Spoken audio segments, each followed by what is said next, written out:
来个便宜货，花的更少，过得更好。各位网友好，欢迎收看本期多手风向标。目前上海的室外温度已经达到了4到6摄氏度。那作为电动车的自干五，同时拥有特斯拉 Model S 跟蔚来 ES8的人，是时候来一波冬季续航测试了。那第一点呢，我们先科普一下为啥电动车的冬季续航那么差。那主流的电动车呢，都使用的是液冷电池，最佳的工作温度呢是25摄氏度。那太冷的时候呢，电池就要被迫通过电加热的方式将电池加温到25摄氏度，这就需要费电嘛。那你不开车就停在室外的时候，电池为了防止自己被冻坏，它也会加热，所以一样也会费电。那主流的方案呢，就是在你停车的时候，你给车插个充电桩，这样就不用消耗电池的电量来进行保温了。那每个车厂做的不太一样，蔚来呢是说，即使你插着充电桩，它也只给车的电池负责加热到5摄氏度左右。那特斯拉呢，好像说是能加热到20摄氏度。那另外呢，空调也是一个炙热大头。那比如说 ES8的空调有6000瓦，那么全功率运行1个小时呢，就是6度电。那整个车呢才配备了70度电的电池，你说空调费不费电？并且呢 ，SUV 的空间比较大，炙热呢需要空调工作的时间较长。为了防止被你们喷啊，那以下的测试呢都是我的个人测试，我们需要先说一下评测免责的问题。那么我这次呢只是城市道路，只针对我日常的驾驶数据进行比评，没有严格的规范行驶风格，尽量贴近限速。那特斯拉呢为默认的驾驶模式，驾驶风格为运动，能量回收为弱。那蔚来呢选择的是运动模式，能量回收默认也是弱。那两车呢都开启了空调，23摄氏度，风量中等偏高这样的位置上。反正呢我是不冷的，开车风格呢就是日常风格，大脚油门，几乎从来不溜车。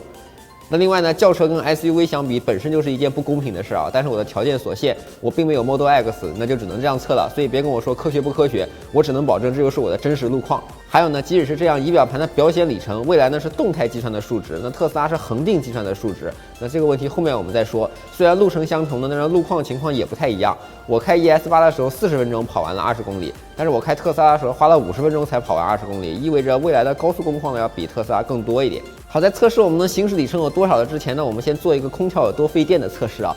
我从日本呢回浦东机场那天，停车场的室温大概是13摄氏度。我远程呢用 APP 打开了特斯拉的空调，温度设定为25摄氏度。大概呢25分钟之后，我走到了停车场，那特斯拉的表显续航呢从174公里降低到169公里。所以呢，空调就是这么费电，提升温度仅仅12摄氏度，也就持续半个小时的样子，就要消耗掉5公里的续航。那折合起来怎么着也是1.5度电。好，接下来就是日常行驶道路的测试。那再次提醒呢，蔚来的仪表盘里程是动态计算的数据，我出门的时候里程是210公里。那个我的蔚来 ES8 呢，我准备开去上班，到公司呢大概是20公里。那设计的路程呢，包括有一小段高速以及延安高架，那应该一定是堵车的嘛，所以就是更加接近我们日常的城市工况。我要看看开20公里的话，实际续航会掉下来多少。那么我的车呢是停在地库里的。对于电动车来说，非常重要的一点就是，如果你停在地库里，那掉电速度会慢很多，因为所有的液冷电池呢都需要耗电来加温，来让自己的电池保持在合理的工作状态。所以你停在地库的话，不是那么冷，那这电池呢隔夜的续航量会掉得非常少。那如果你是把它停在零下2度的室外的话，那一晚上可能会少到30到40公里的续航吧，全部都被用来对电池进行加温了。那么我的 ES8 目前提示的是续航是210公里，那我们现在就开去公司看看。那为了记录的精确呢，中途我在安全的情况下拍摄了部分里程的消耗，那把它做成了一个表格，记录如下。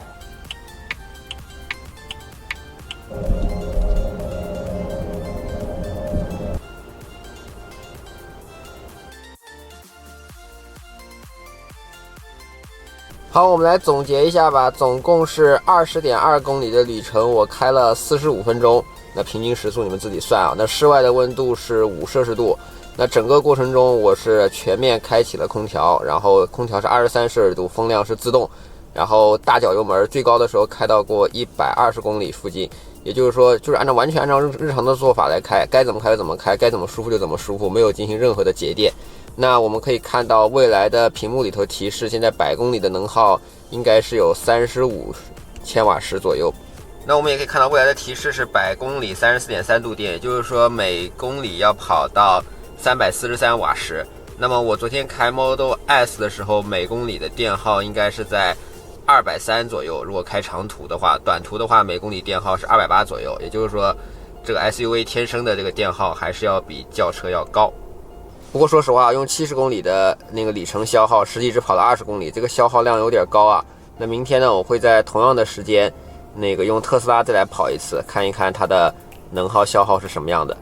那可以看到呢，车辆在15摄氏度的低库启动之后，立刻进入了4摄氏度的低面环境。此时呢，因为空调还有电池加温系统都工作了，导致短途极其费电。最费电的时候，每走1公里，表显消耗里程要4.8公里。那行驶大概30分钟左右的时候，电耗就大幅度下降了。同时呢，车内提示每公里的电耗是343瓦时。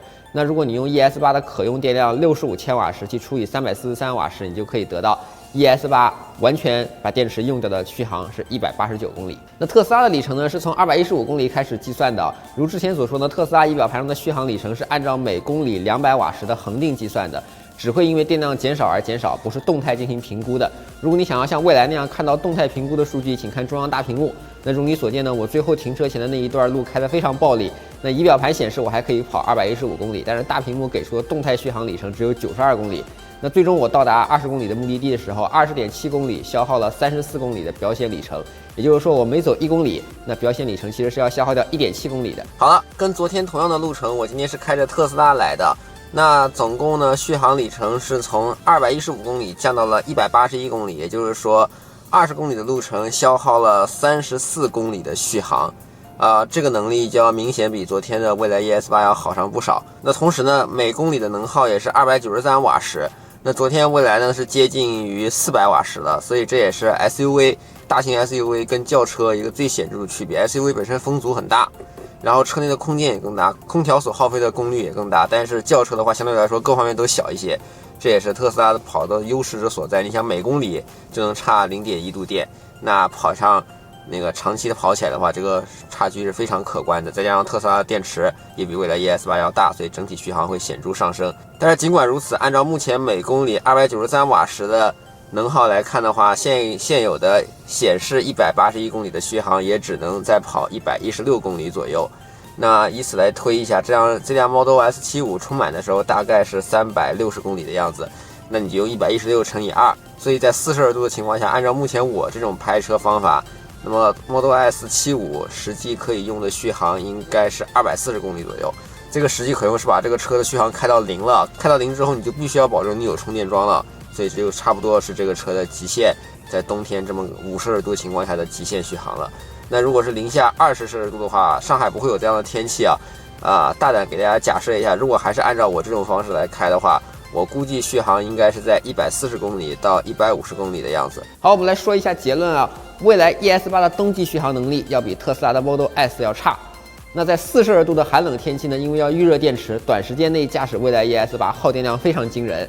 那在我的特定开法下，特斯拉 S75 上海冬季城市的续航约为240公里。在我的特定开法下，蔚来 ES8 的上海冬季城市续航约为189公里。那再次强调以上都是我的正常驾驶方式哦，尽可能贴近道路的限速开，大脚油门刹车，只保证舒适性，打开空调到23度，那风速是自动，而且都是运动模式，放飞自我，从来不考虑电量。那大致对比一下，就是在这种开法下，我之前开 2.0T 的328i 的时候，我百公里油耗是15升。那么为何有50公里的续航巨大差别呢？我们来整理一下。第一个，电池不一样。那蔚来呢是70千瓦时的电，可用呢是67.2度；特斯拉呢是75千瓦时的电，可用呢是68.6度。那第二个呢，就是 SUV 空间大，空调费电，风阻大呢，驾驶也费电。ES8 的车身呢，本身要比特斯拉要重，而且电动机的功率呢是要比我那款特斯拉 S75 要高的。那电池呢却比特斯拉还小一点，所以什么都比别人要好一点，然后电池还小一点，续航自然也就低了一点嘛。那第三点就是 BMS 以及电池保温技术的差别啊，这也是特斯拉技术的护城河。那松下的电池呢，不仅电池做得好，特斯拉在整车设计啊以及电控上都是顶尖水准。那第四点呢，就是钱的差别啊。补贴前，蔚来 ES8 顶配落地50万，低配落地40万。那特斯拉呢，低配落地80万，高配落地110万。那么在冬天，如何把一辆电动车开得更远呢？那其实不管是特斯拉还是蔚来啊，他们都在空调上做文章。特斯拉提供了一个叫长途模式的东西，降低呢空调功率的输出来保持更高的续航。那蔚来呢建议非常粗暴，少开空调，用方向盘加热，用座椅加热代替空调。那还有一点呢非常有效的就是开慢一点。比如呢，高速呢，你把你的等速续航从120公里降低到100公里每小时，能够有效的节电。而且呢，尽量不要地板油门了，也能有效降低瞬时的耗电量。那特斯拉呢，长途出行你就规划好充电站。那蔚来呢，反而更加靠谱简单啊，你只要提前预约好充电车，心里有底之后就放心浪吧。那对了，还要再多说一句，蔚来的家电服务呢，现在可以覆盖到全国了，你甚至可以在服务区预约好家电车，等到开车到服务区的时候直接加电。那一定会有人跟我说，这成本未来以后cover不过来。其实是这样的，1台车亏本，10台车亏本，100台车这么玩的时候，还就真不一定亏本了。那如果是特斯拉的话呢，你有预算的话，买100D 车型，100D 车型有102.4千瓦时的电池。那蔚来的话，你就只能等着以后换电。那传说中呢，蔚来会提供84度的电池。那如果能换电的话，按照我这种开法，那有效续航应该是能达到235公里的。那我们还可以再来说一说，目前市面上续航高的电动车都是怎么做到的啊？那么第一种情况呢，就是它的动力比较差，电动机的功率比较低。比如说蔚来呢是100公里加速4.4秒的车型，特斯拉呢即使我是75也是6秒加速的车型。有一些小型电动车啊，它的电动机非常弱，100公里加速呢要10秒钟。他们的宣传材料里面都不提0到100加速，只提0到50公里加速4秒之类的。那这种加速也许年轻人的第一辆车可以吧，但是我是不能接受的啊。那第二种情况呢，就是车小车轻。那特斯拉呢自重2.3吨，蔚来自重2.46吨，都是2点几吨的车。那车如果你把做小的话，不去弄豪华配置的话，不用昂贵沉重的悬架的话，不用更好的刹车的话，你用更小的轮毂的话，这些都能显著降低车的簧下质量，那当然能取得更好的续航了。那其实典型做法啊，特斯拉的 Model 3它本身是小车，加上车很轻，那续航就大幅度增加了。第三种情况下就是吹牛，用混淆测试的方法来说啊，比如说蔚来的续航只能跑140公里。你拿蔚来在零下20摄氏度120公里的等速续航去比你在25摄氏度60公里的等速续航，得出比蔚来好3倍的结论，这公平吗？那蔚来 ES8 在25摄氏度60公里等速续航下还能跑500公里的，怎么没人说呢？第四种情况，用更大的电池，比如特斯拉用100度电池，那续航当然要比70度的电池要好，但是缺点也很明显啊，电池多了25度电，你要花更多的钱嘛。同时呢，你不是每天都要跑高速公路的，当你不需要那么高续航的时候，25度电带来的电池重量的增加导致的能耗增加是永久的，那你这车一辈子都要拖着更重的电池跑。好了，我们终于到了总结的时间了。电动车的冬季续航降低呢，是其物理特性决定的，车内的高功耗电器也有较大的影响。那此外呢，也深受驾驶风格的影响啊。如果我以上的例子还不够清晰的话，我在网上找一张图。那特斯拉 Model X 100D 的车主表示，它的续航只能勉强跑到200公里。然而，大多数100D 的车主表示还是能跑到250到300公里的啊。这我猜就是他的个人驾驶习惯问题啊。对了，我上次做蔚来视频的时候，总有人回复买之前不如买比亚迪什么的。我还特意去比亚迪论坛转了一圈，号称360公里续航的元，那车主表示在开空调的情况下也就90公里嘛。看来也没有突破电池的物理极限，是不是？那如果你冬天想要高续航，又比如要跑300公里的高速，你又不想充电，那合理的方案是多用座椅加热、方向盘加热，适当调低空调的制热温度，多多使用动能回收，可以显著改善续航不足的问题。但是你在城市里呢，我就从来不做任何妥协啊，到处都是充电桩，晚上回家插上，睡一觉满电，10秒钟搞定的事情，完全不耽误时间。我买豪华车就是为了享受的。那汽油车时代呢，你开 V8 的车型，你就不会去跟 QQ 去比耗油量。那为啥在电动车时代呢，50万、100万的豪华电动车，非要去跟10几万的电动车去比耗电量呢？我从没见过开 G63的人说要省油，我也没见过开 QQ 的人说他要空区悬架。那在电池技术没有显著进步的情况下，总归是要有所取舍的。那我开我的电动车开得很爽，每公里只要1毛钱，或者说超充免费不要钱。你喷我开电动车是傻，某某品牌必然崩溃之类，那我教你个发财的方法呗。蔚来跟特斯拉都是美股的上市公司，那既然必然崩溃，为何不去 all in 做空他们呢？那人生大赢家就在你的前方了。当然，以上只是玩笑啊，股市有风险，做空需谨慎。做空特斯拉的人从长期来看都挺惨的，不信你也可以试一试。好了，这就是本期多手风向标。如果你要买电动车，左手特斯拉邀请扫码购买，你可以获得半年的免费超充，我可以获得去美国开发布会的机会。那目前特斯拉呢再次降价 ，Model X 75D 只要86万，特斯拉自己把贸易战所带来的关税增加给它摊掉了。那右手边呢就是蔚来的邀请，你可以获得22000积分，约合2200块。那我可以获得11000积分。我是董买买，我们下期再见，拜拜。